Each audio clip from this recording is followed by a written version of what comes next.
There's a level of discipline that makes people look at you with fear. And today you'll discover exactly how to get there.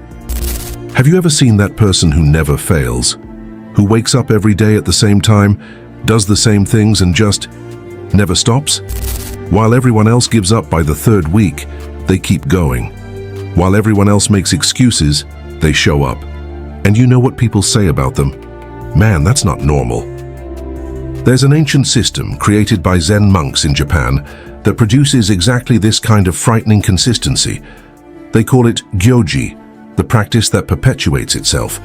And once you understand how it works, you'll never break a goal again. But there's a catch. This system isn't for everyone. It requires you to kill a part of yourself you never knew existed. But before I show you how it works, subscribe to the channel, like it below, and comment on the habit you most want to create in your life. This helps me a lot and shows me that you're genuinely interested in changing. Let's go. Chapter 1. The Awakening. The story I'm about to tell you happened to a programmer named Raphael. He had a smart guy, a successful career, but he had one problem. He couldn't stick to any habit for more than 2 weeks. Gym. He'd stop after 2 months. Meditation? 1 week and that was it. Reading? He'd buy a book, read 3 pages, and then forget it in the drawer. The pattern was always the same. Monday, total motivation. Wednesday, first mental negotiation. Friday, complete surrender. Sunday, promises about the next week. Raphael tried everything. Habit tracking apps, rewards, accountability partners. Nothing worked because he was fighting something he couldn't even imagine, the very architecture of his brain. Until the day he discovered why Zen monks can meditate for 800 years straight without missing a single day. And no, it's not willpower. It's something much deeper and much more frightening. Chapter 2. The Secret of the Monks. In Zen temples, there's a rule that seems simple, but changes everything. Gyoji. Literally translated, it means continuous practice without gaps. Without gaps. Do you understand what that means? It means that since 1200 AD, every single day at 3:30 a.m., a bell rings at Aihaiji Temple. And since 1200 AD, every single day the monks wake up, not at 3:25 a.m., not at 3:35 a.m., exactly at 3:30 a.m. You want to know what never happens in that temple? No monk lies in bed thinking, today I'm going to jump. The question simply doesn't exist in their minds. Why? Because they understand something you don't yet. Your brain categorizes every commitment into 2 boxes, reversible or irreversible. Reversible commitments become mental negotiations. Irreversible commitments simply happen. When a monk takes his vows in front of the entire community, he's not making a promise. He's changing his identity. He's not promising to try to meditate. He's declaring himself a meditator. The community witnesses it. The identity changes. The negotiation ends. A Harvard University neuroscientist who has been studying habits for 15 years has discovered something revolutionary. When you make a behavior public, your primitive brain interprets failure as a survival threat. Our ancestors who lost status in the tribe died. Your brain still works that way. That's exactly what Raphael did. He stopped making private promises and started making public declarations. He wrote on paper, I am a person who meditates 20 minutes every day at 5 a.m. for 90 consecutive days. He signed it. He posted it on social media. He told everyone. His girlfriend said, you're being too dramatic. His co-workers said, man, you're trying too hard. Perfect. Every person he knew became fuel. Every morning he wanted to give up. He thought about having to look everyone in the face and admit he was just another guy who couldn't deliver on his promises. Day 3 brought the first real test. The alarm clock was 5 a.m. Immediately, my mind began its usual routine. You're exhausted. This isn't healthy. One day won't make a difference. But something fundamental had changed. The thought of posting online that he'd lost after 3 days was unbearable. Having to look his girlfriend in the face and admit he'd given up again. The public declaration had made giving up more painful than continuing. But here the real problem began. Chapter 3. The Internal War. Even with all this social pressure, Raphael was still waging war every single day. His body didn't care about his reputation. He wanted to sleep when he was tired. The public declaration ended the mental negotiation, but he still fought biology every morning. That's when he discovered the monk's second principle, non-negotiable hours. Every day you waste mental energy on the same stupid question. When will I do this? Now or after breakfast, in the morning or at night? This decision burns up glucose in your brain that should be used for actual practice. You're wasting your fuel deciding when to drive instead of actually driving. Raphael chose 5 a.m. Not because he was a morning person who loved watching the sunrise. He chose 5 a.m. because the world was asleep. No messages, no emails, no distractions, no excuses. The time wasn't about optimization, it was about elimination. Eliminating every possible reason to do it later. The first week was hell. Your body fought against it every morning, that's normal. Your body is a machine that works with patterns, and you're forcing it to build a new pattern. It resists. In the second week, something changed. He started waking up 2 minutes before his alarm. His body had begun preparing for what now awaited him. On the 14th, the alarm rang, and his feet touched the floor before his conscious mind even engaged. No thought, no decision, just movement. Here's what most people don't understand about fixed hours. It's not about finding the perfect schedule. It's about removing time as a variable. When you do something at different times every day, you're asking your brain to make a new decision every time. When the schedule is fixed, your brain can't argue with a constant. But Raphael discovered a new problem. His schedule was fixed, but he kept changing what he did during that time. Some mornings, meditation felt right. Other days, he read. Sometimes, a few push-ups. His brain had found a new negotiating point.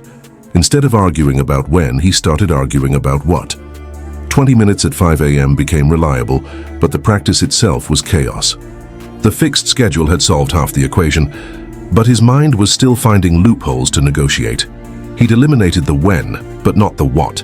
And this is where Dogen's teaching on forms became controversial, because it requires you to do exactly the same thing every single day until your mind completely surrenders. Chapter 4. The One Way. You think variety keeps things interesting, but variety is actually where consistency dies. Every time you change what you're doing, your brain has to make micro-decisions. Should I do push-ups or burpees today? Which book should I read? How long should I meditate? Every small decision is a crack where your old patterns leak back in. Raphael completely locked everything down. 20 push-ups, 10 minutes of meditation, 10 minutes of reading. Same order, same timer, same thing. His personal Ango period, 90 days of identical practice. His friends called him robotic. His girlfriend said he was getting annoying. They didn't understand that annoying was exactly the point. Third week, his mind went to war. Every morning it screamed for variety. This is stupid. You're not a robot. Mix things up or you'll burn yourself out. Fourth week, something broke. Not his discipline, but his resilience. The voice of negotiation grew quieter. By week 6, he was halfway through his push-ups before he even realized he'd started. The practice was taking care of itself. This is what people don't understand about consistency. It's not about willpower lasting forever. It's about repetition until willpower is no longer needed. Your body learns the sequence like a dancer learns choreography.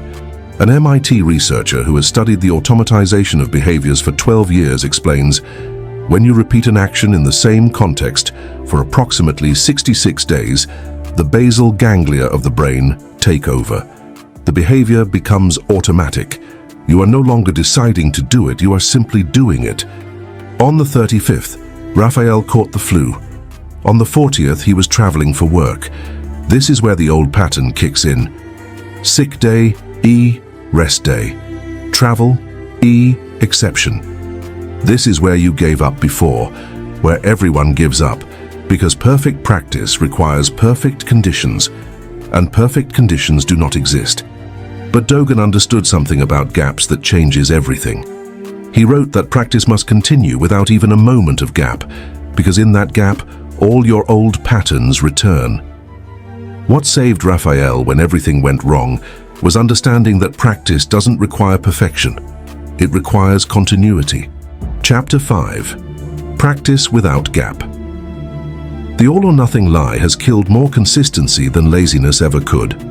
You tell yourself, if I can't do the full 20 minutes, why do anything? If I can't do perfect push-ups, I'll wait until tomorrow.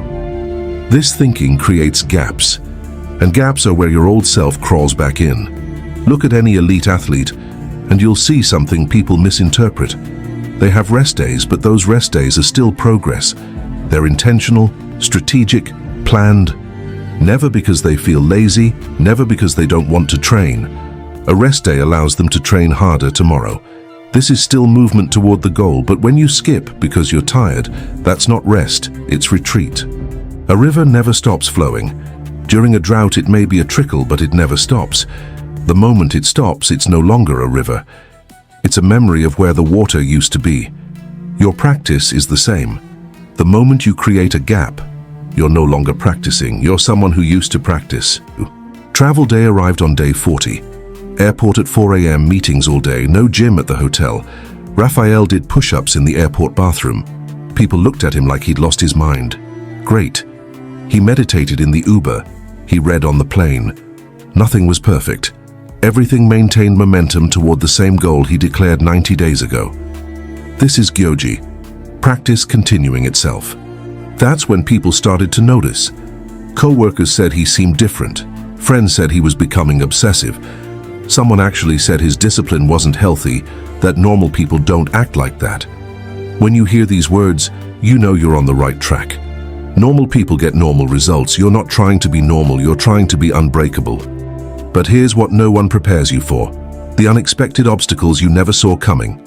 The things you can't plan for because you don't know they exist. Chapter 6. Pre-solutions. Your child gets sick. Your car breaks down on the way to the gym. Your boss keeps you late. These are consistency killers because you haven't pre-decided how to handle them. Every time an unexpected obstacle appears, you have to make a decision under stress. That decision in that moment of chaos is where you'll choose the path of least resistance every time. The obstacle wins because you're fighting a battle you didn't prepare for. Zen monasteries have operated for centuries without missing a single day of practice. Earthquakes, wars, famines.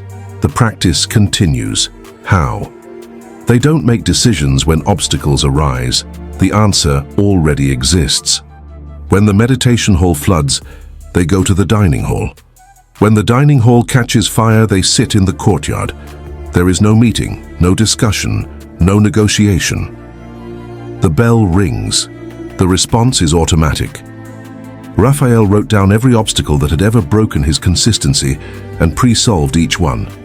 Plan for rain, push-ups in the garage, guests staying home, silent workout in the bathroom, hangover, which shouldn't happen, but if it does, 2 push-ups, 1 minute of meditation, 1 page of reading. Each scenario had its predetermined response. When X happens, I do Y. No thinking, no negotiating, just execution. The power of this isn't just maintaining the sequence, it's that you stop wasting mental energy on decisions. Your brain knows that no matter what happens tomorrow, the practice continues. This certainty changes your entire nervous system. A Yale University behavioral psychologist who has been studying decision-making for 20 years found, when you pre-decide your actions, you remove decision fatigue from the critical moment. Your prefrontal cortex, responsible for willpower, remains intact to execute rather than decide. Day 70. Raphael's practice had become completely automatic.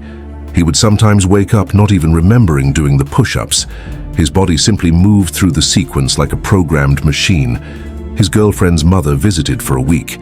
He did push-ups in the bathroom at 5 a.m. The practice continued because the answers were already written. On the 90th, he completed his personal Ango, 3 months of uninterrupted practice. But something deeper had happened. He was no longer the same person.